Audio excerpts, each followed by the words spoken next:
Welcome back. It is New Music Tuesday. Patrick Floyd, Jesse Johnson from Waterloo Records are here to tell us about what's new this week and a lot of good things, including an in-store performance we're going to get to. But Pearl Jam starts us off, right? Pearl Jam. By all intents and purposes, this could be considered National Pearl Jam Day. Yeah. If you're a Pearl Jam fan, this is it for you. There's a new documentary, PJ20, Cameron Crowe film. It's being screened today at the Alamo Drafthouse South. There are 2 screenings. I'm fairly certain they're sold out, understandably. There's a brand new tour, PJ20 celebrating their 20th anniversary. Had a friend that went to Wisconsin to kick off this tour. She just went on and on about it. Really? Temple of the Dog reunited as well and played some songs. So and there's some previously unreleased on this? There's previously unreleased. It's just kind of chronologically going back from before the band even started. So there's everything here.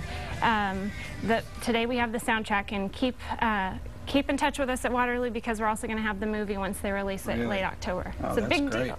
Okay, and then we're going back a bit, right? Back a bit. I'd like to get this one. Miles Davis. This is like his second big quintet. Yeah. So it's Herbie Hancock, Wayne Shorter, Ron Carter, and Tony Williams. I'm a jazz novice. Those are mostly just names to me. Yeah. But that feeling you get when you see a band that you haven't seen before, the moment when you're like, oh, wait, this is a special show, that moment happens immediately. Yeah. And I watched the DVD last night that comes with the deluxe, listened to the music, and it's just the immediacy, the focus, the intensity. At every moment, you're sure that these musicians could do whatever they want, and you're lucky enough to be watching it.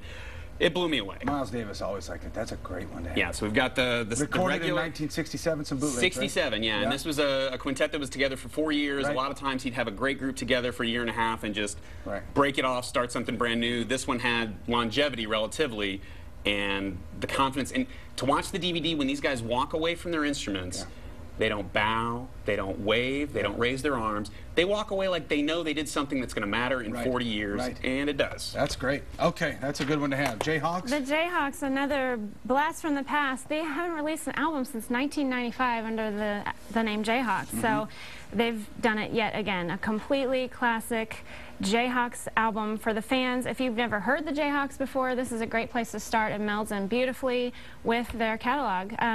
I've heard the voice, the collective voice of Gary Olson and Gary Loris and Mark Olson called The Voice. Really? Because their partnership is like no other. So the voice lives. All right, Patton Oswalt.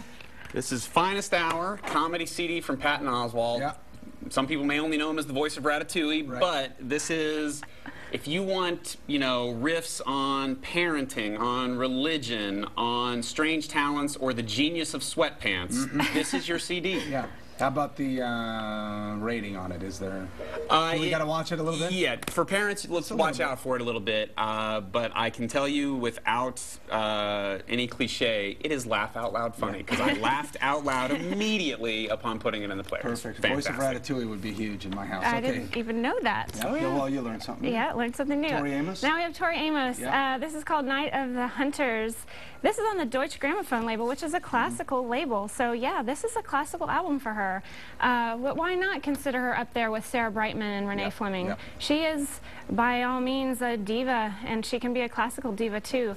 This is definitely a winter album. It's very moody, very theatrical. I highly recommend it. She's got some great stuff. Yeah, okay, very and then operatic. We've got Clap Your Hands, Say Yeah. The album's hysterical. It's their first album since Some Loud Thunder. It's 4 years ago since they put out an album.